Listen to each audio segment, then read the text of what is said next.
غزہ میں جاری اسرائیلی جارحیت عالمی رہنما سرگرم رابطوں اور بیانات کا سلسلہ بھی جاری ہے۔ فلسطینی صدر محمود عباس کہتے ہیں کہ فلسطین ہمارا وہ واحد وطن ہے، اس کا متبادل ہرگز قبول نہیں کریں گے۔ اسرائیل دہشت گرد ریاست ہے، دنیا اسرائیل کو دہشت گرد ریاست قرار دے، ترک صدر کا مطالبہ۔ تفصیلات دیکھیے اس رپورٹ میں۔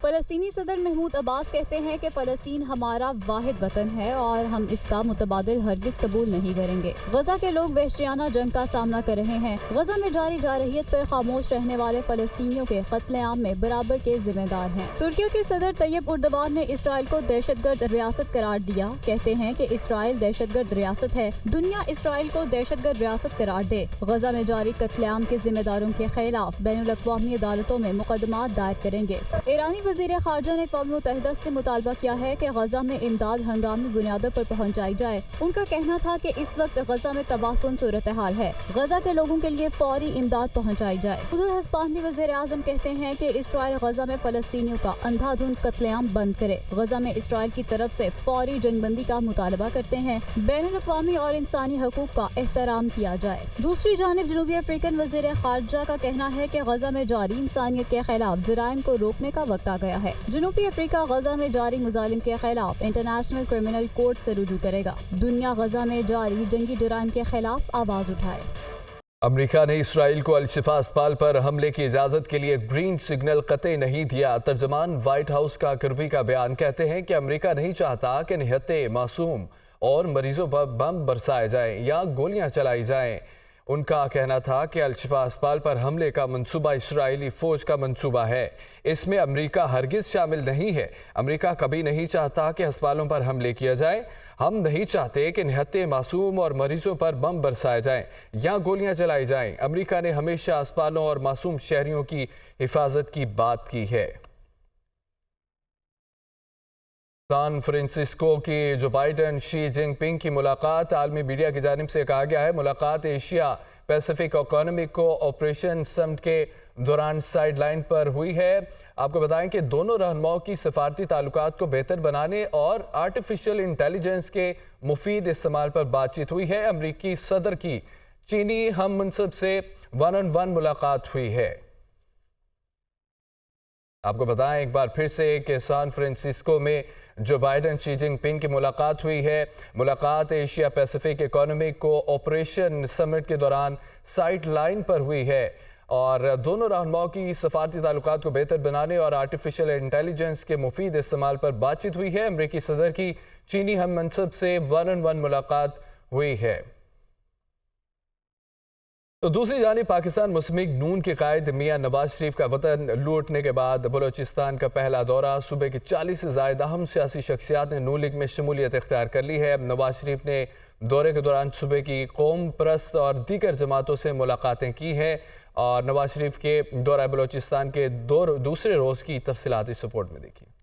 قائد مسلم لیگ نون میاں نواز شریف کا دورہ کوئٹہ، دورے کے دوران سیاسی جماعتوں کے قائدین اور رہنماؤں سے الگ الگ ملاقات کی۔ بلوچستان کے 40 سے زائد اہم سیاسی شخصیات نے نون لیگ میں شمولیت کا اعلان کر دیا۔ نواز شریف نے دورے کے دوران Balochistan Awami party, national party, Pashtunkhwa MAP, Jamiat Ulema Islam سمیت دیگر جماعتوں کے قائدین سے ملاقاتیں کی۔ ان کا کہنا تھا کہ ہم نے ملک سے لوڈ شیڈنگ اور دہشت گردی کا خاتمہ کیا۔ ہمارے دور میں بلوچستان میں سب سے زیادہ ترقی ہوئی۔ گوادر پورٹ سمیت اہم منصوبے نون لیگ کے دور میں شروع ہوئے۔ انہوں نے کہا کہ ہم قوم کو اکٹھا کرنے کے لیے یہاں موجود ہیں۔ اپنی قوم کو یکجا کرنے کے لیے، اکٹھا کرنے کے لیے ہم یہاں پہ موجود ہیں۔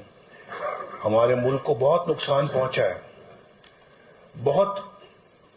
بہت ہی، یعنی ہم نے دھکیلا، اپنے ملک کو گڑھے میں دھکیلا ہے۔ لوڈ شیڈنگ کے عذاب سے نجات دلا دی تھی ہم نے 2017 میں، یا انہوں نے پھر شروع کر تبدیلی والوں نے پھر شروع کر دی۔ ملک کے اندر دہشت گردی کو بھی ختم کر دیا تھا، کراچی میں دہشت گردی کو ختم کر دیا تھا، بلوچستان میں ختم کر دیا تھا، کے پی میں ختم کر دیا تھا، پورے ملک سے ختم کر دیا تھا۔ آج پھر دہشت گردی سر اٹھا رہی ہے۔ باقی تو سب باتیں کرنے والے تو بہت آئے ہیں جنہوں نے باتوں سے آپ کو جو ہے وہ آپ کی ہمدردیاں لینے کی کوشش کی، لیکن عملاً کبھی کسی نے کچھ نہیں کیا۔ नवाज शरीफ के दौरे के दौरान वर्कर्स कन्वेंशन का इनेकाद भी किया गया। साबिक वज़ीर-ए-आज़म शहबाज शरीफ ने कहा कि बिलावल भुट्टो छोटे भाई हैं, अगर इंतखाबात में अवाम ने उन्हें चुना तो हमें कबूल होगा। नवाज शरीफ इंशाअल्लाह दोबारा उस सफर का आगाज करेंगे, न सिर्फ माशी तरक्की के हवाले से बल्कि यहाँ के जख्मों पर मरहम रखने के लिए इससे ज्यादा मौजूद आदमी कोई नहीं है। कायद मुस्लिम लीग नून नवाज शरीफ कोयटा का 2 रोज़ा दौरा मुकम्मल करने के बाद लाहौर वापस पहुंच गए। कारोबार की दुनिया से खबर यह है कि ट्रेडिंग के दौरान स्टॉक मार्केट में मिला जुला रुझान रहा, ताहम इख्तिताम के शेयर्स के खरीदार हावी हुए और इंडेक्स को 56,680 पॉइंट्स की नई बुलंद तरीन सतह पर पहुंचा दिया। डॉलर की कीमत में मजीद इजाफा रिकॉर्ड किया गया। रिपोर्ट देखिए। ब्रोकर्स के मुताबिक आज स्टॉक मार्केट में 66 करोड़ शेयर्स का कारोबार हुआ, जो 29 माह की बुलंद तरीन सतह है। मार्केट में आज प्रॉफिट टेकिंग भी अच्छी खासी नजर आई। ताहम हिस्सेस के खरीदारों का पलड़ा भारी रहने से बाजार इख्तिताम पर 14 पॉइंट्स इजाफे से ग्रीन जोन पर बंद हुआ। दूसरी जानिब इंटरबैंक में डॉलर 27 पैसे महंगा होकर 288 रुपए 14 पैसे पर बंद हुआ। ब्रोकर्स का कहना है कि इम्पोर्टर्स की जानिब से डॉलर की मांग और बैरूनी कर्जों की वापसी से रुपया दबाव का शिकार है। ओपन मार्केट में अमेरिकी करेंसी 50 पैसे इजाफे से आवाम के लिए 289 रुपए 50 पैसे की हो गई। सोना 2000 रुपए महंगा होकर 2,14,800 रुपए तोला हो गया। निगरान पंजाब हुकूमत ने इंसदाद स्मोक के लिए नए इक़दाम का ऐलान कर दिया। लाहौर में हफ्ते के रोज़ तालीमी इदारे, सरकारी और निजी दफातर बंद रहेंगे। हफ्ते के रोज़ मार्केटें दोपहर 3 बजे के बाद खुलेंगी। लियाकत इंसारी की रिपोर्ट देखिए। निगरान वज़ीर आला पंजाब मोहसिन नकवी ने काबीना कमेटी बराए इंसदाद स्मोक के इजलास के बाद प्रेस कॉन्फ्रेंस में अहम ऐलानात किए। लाहौर में हफ्ते के रोज तालीमी इदारे, सरकारी और निजी दफातर बंद। हफ्ते के रोज मार्केटें दोपहर 3 बजे के बाद खुलेंगी। लाहौर में 12 मुकामात पर स्मोक में कमी के लिए smoke air filter, ioniser units लगाए जाएंगे। स्मोक पर काबू पाने के लिए आला इख्तियाराती इन्वायरमेंटल कमीशन कायम करने का फैसला। मसनूई बारिश के लिए माहिरीन से राब्ता भी कर लिया गया। निगरान वज़ीर आला का कहना था कि चीनी माहिरीन की टीम को मुशावरत के लिए लाहौर आने की दावत दी है। लाहौर में फौरी तौर पर 12 आयोनाइजर्स फिल्टर्स जो हैं वो लगाए जाएंगे। इसके लगाने का फ़ायदा ये होगा कि ये स्मोक की हवा जो है इसको हम जितना कम कर सकते हैं और इसमें बहुत मदद मिलेगी। फौरी तौर पे एक कमीशन बनाएंगे जो इस सारी की सारी लड़ाई को इंशाल्लाह लड़ेगा और डे टू डे बेसिस पे इसके ऊपर काम करेगा। मोहसिन नकवी का कहना था कि 30 दिन में चिंची रिक्शों की फ्री रजिस्ट्रेशन की जाएगी। सरकारी सतह पर फ्यूल मोटरसाइकिल खरीदने पर पाबंदी, अब इलेक्ट्रिक बाइक ही खरीदी जाएंगी। उन्होंने कहा कि इंडिया में फसलों की बाकियात जलाने पर सरकार का कोई कंट्रोल नहीं, जिसका हम पर बुरा असर पड़ रहा है। आज के बाद कोई भी मोटर बाइक जो है वो फ्यूल वाली नहीं खरीदी जाएगी, सिर्फ और सिर्फ इलेक्ट्रिक बाइक है जो खरीदी जाएगी। अगर आपको सैटेलाइट की तस्वीरें देखें तो इस टाइम हमारी 10% भी नहीं फसलों की बर्निंग 90% इंडिया वाली साइड से है। मोहसिन नकवी का कहना था कि किसानों को फसलों की बाकियात तल्फ करने के लिए जदीद मशीनरी देंगे। सुप्रीम कोर्ट ने सरकारी अफसरान के ओहदों के साथ साहिब का लफ्ज इस्तेमाल करने पर पाबंदी आयद कर दी है। अदालत ने अपने ऑर्डर में कहा है कि अफसरान के लिए साहिब का लफ्ज आज़ादी के हसूल की बुनियाद की नफी करता है।